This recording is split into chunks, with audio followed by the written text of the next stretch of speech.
I'm Connor Reid, with words to that effect. It's estimated that most human beings use only 10% of the brain's capacity. Imagine if we could access more of our cerebral capacity. This is the question posed by Morgan Freeman's character in the Scarlett Johannson film Lucy. In the film Limitless, more recently made into a TV series, Bradley Cooper's character is convinced to try a new drug. His friend explains, "You know how they say we can only access 20% of our brain? Well, what this does, it lets you access all of it." And you get versions of the same idea on TV, and shows from Star Trek to Heroes to Fringe, and, well, across all aspects of popular culture.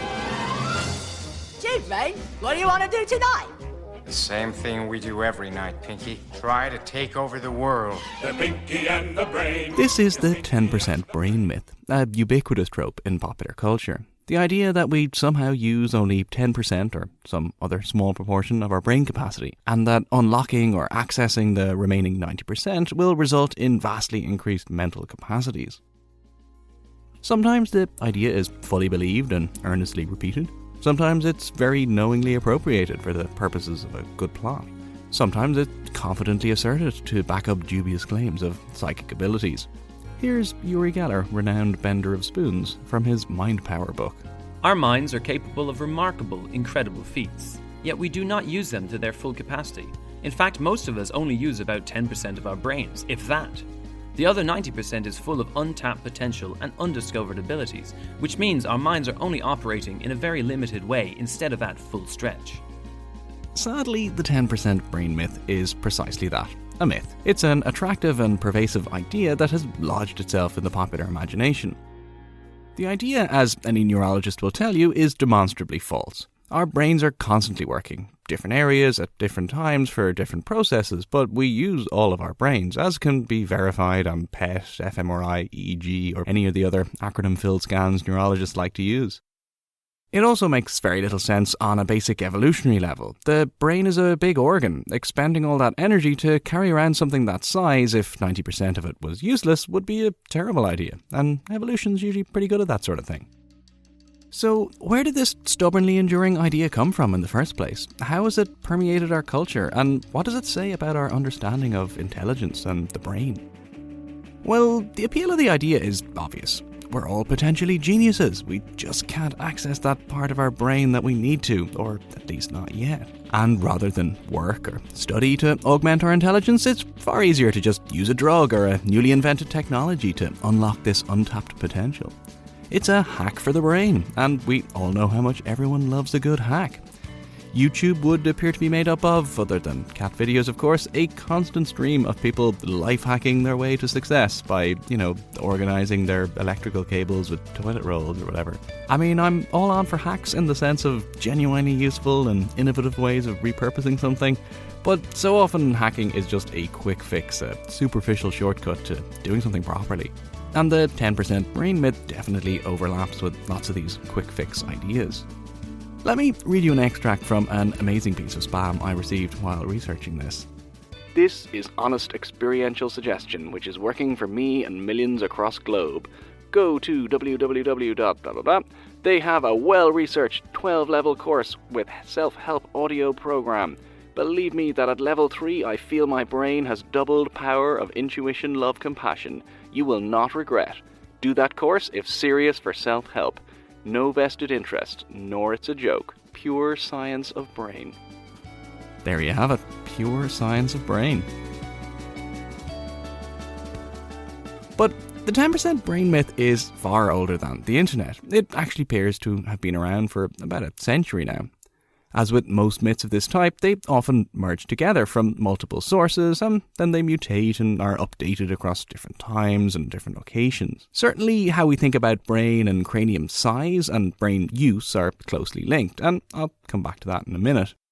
It seems likely that late 19th and early 20th century brain researchers, quite frankly admitting that they simply didn't understand yet what large parts of the brain actually did, may have contributed to the common perception that these parts didn't really do anything at all.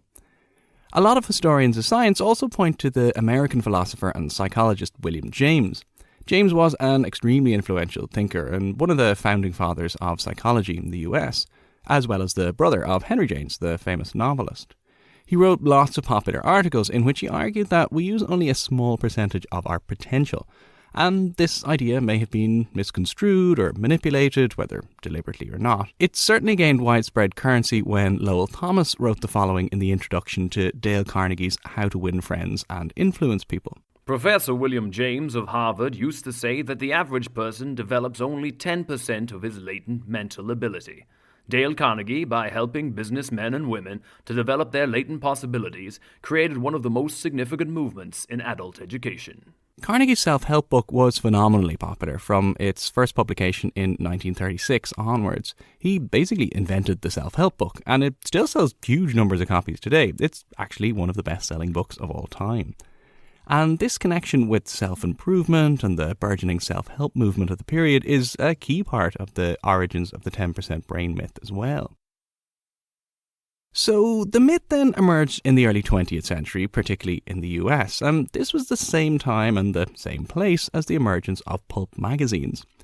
These were cheap, mass-produced magazines filled with genre fiction, science fiction, detective fiction, horror, and so on. This was the time when most of the genres as we now know them first became established.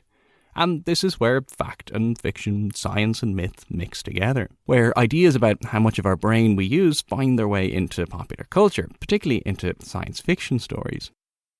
Scientists today may be confidently dismissive of misunderstandings and misappropriations of neurology of this type, but the brain is a vastly complex organ, and there's still lots we don't understand about it today. Science fiction stories in particular thrive on these gaps in knowledge, and for most, including those films and TV shows I mentioned at the beginning of this episode, you only need a few sentences of good neurology technobabble to set up your plot of superintelligence. Good God, Professor, I've never seen such rapid neurogenesis in the synaptic connections of the cerebral cortex. Or something like that. That's today. A century ago, considerably less was known about the brain, and science fiction and other pulp tales happily exploited these ideas. This was a time when psychology was just being established, when there were new statistical measurements of intelligence, when people were trying to compare the brain sizes of criminals and supposedly ordinary people to see if they could detect differences, when there were serious scientific investigations into things like telepathy and mind reading. There was plenty to draw on for the writer of popular fiction, and the stories of this time are filled with people who can access hidden brain powers, with super-intelligent aliens, or with mad scientists, usually with large heads, who have created artificial brains. It's alive! It's alive! It's moving! It's alive! Oh, it's alive! It's alive! It's alive! And if you want to indicate superintelligence, someone who can use that elusive 100% of their brain, there's a pretty easy shorthand. Give them a huge skull. H.G. Wells, the great science fiction pioneer, had tried to imagine what Martian life would look like and concluded, as he noted, they must have big brains because of their high intelligence, and since almost all creatures with big brains tend to have them forward in their heads near their eyes, these Martians will probably have big, shapely skulls. His imaginings would go on to influence countless other stories of aliens, future humans, people with superintelligence, and so on. There's a quite well-known short story, definitely influenced by Wells, called The Man Who Evolved by Edmund Hamilton. In the story, the narrator recounts his experience in the laboratory of a friend, Dr. John Pollard. Pollard has discovered that the cause of evolutionary change is the suitably vague cosmic rays, and he's managed to build a machine which can concentrate these rays on a single individual, so that someone can undergo evolutionary changes in minutes that would normally take millions of years in real life. So Pollard performs the experiment on himself, with the narrator looking on. He enters a chamber and leaps forward through millions of years of evolution in 15-minute stages. After the first transformation, he's described as godlike. His body had literally expanded into a great figure of such physical power and beauty as we had not imagined could exist. He was many inches taller and broader, his skin a clear pink, every limb and muscle molded as though by some master sculptor. However, with each subsequent burst of cosmic rays, his brain and intelligence grow at the expense of his body. Firstly, his body becomes thin and shriveled while his head becomes much larger. Another leap forward, and he becomes a huge hairless head about a yard in diameter, supported on tiny legs. Next, he's simply a twitching brain. There's no more body. And finally, he reaches the end of the evolutionary road and becomes what the narrator can only describe as a shapeless mass of clear, jelly-like matter. The narrator is horrified at what the scientist has become, and this presumably incomprehensibly intelligent future human is left in the laboratory, helpless to defend itself when the lab burns to the ground at the end of the story. The Infinite Brain by John Scott Campbell is another story in which a supreme intelligence is created, although this time in mechanical form. When the narrator, Gene, discovers the dead body of his mechanic friend Anton, he finds instructions to turn on a machine. This machine types a message explaining what has happened. I, Anton de Rube, am dead.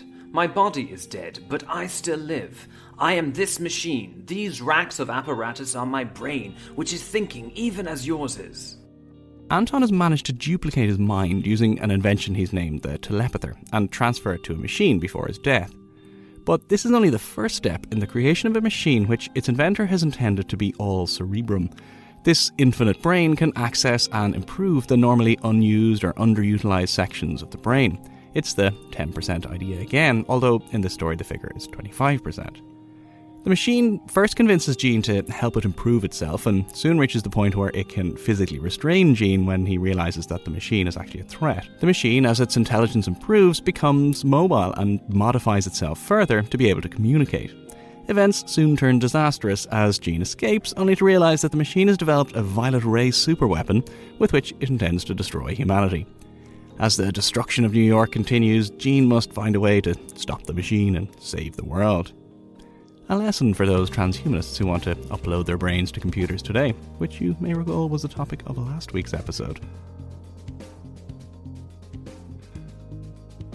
These stories are both from the early 1930s, and there are lots and lots of other similar tales. They both use technology to access latent superintelligence in humans to unlock that 90%. But it's interesting that there's a clear anxiety, even a horror, about the development of the brain at the expense of the body. The brains become unfeeling, they coldly disregard the concerns of humans, and their actions mark them as insane.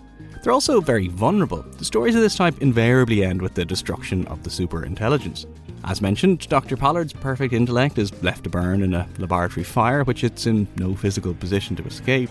Anton's mechanical brain leaves itself vulnerable to Gene's brave actions, and it's disrupted and defeated via radio signals.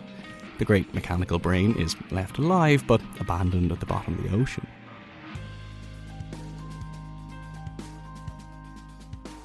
So there's a fascination with technology-based quick-fix solutions to increased intelligence, but a fear of what the brain may truly be capable of if left unchecked.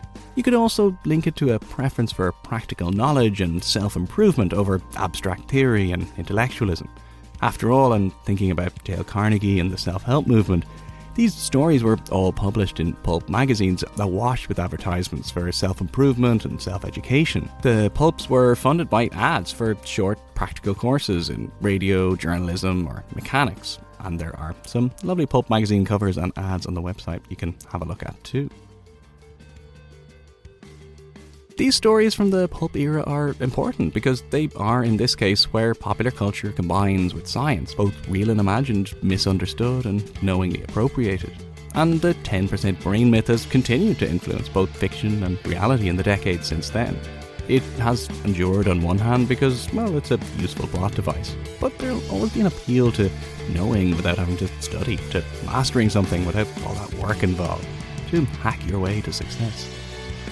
Now, if you'll excuse me, I'm just going to go and try out this one weird tip to increase my brain power overnight. I'll let you know how it goes.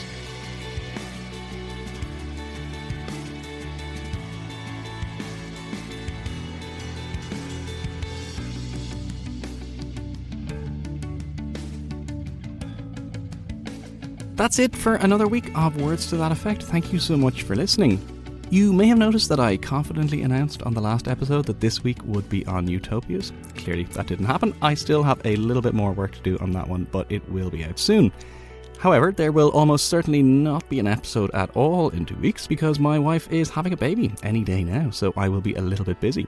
But keep an eye on the social media pages. The show's on Facebook, Instagram, and I'm on Twitter at CEDRead, and I'll let you know when the next episode is ready to go. Special thanks this week to Alan Byrne, who did all the extra voices you heard. Alan is the producer of a new short fiction podcast called Walter Kane Broken Pieces. It's just started, there are 5 episodes so far, and it's great. I've really been enjoying it. If you like the type of fiction I've been talking about on this episode, I'd recommend maybe starting with the story Shrink, but have a listen to them all. They're really, really good. You can listen to the show on the usual podcast places and on the 8mm network. That's 8mmnetwork.com. And they have a few other shows as well. I'll put all the links on my website too. That site is wttepodcast.com, where you'll find all the links, some lovely Pulp Fiction images, as well as lots of previous episodes, articles, and lots more. There were quite a few sound clips and lots of music on this week's episode, including Overhead the Albatross. Details and links to all this are on the website as well. So that's it for another week. Please spread the word, tell your friends, tweet about the show. It all helps so much. Thanks for listening, and I'll see you next time.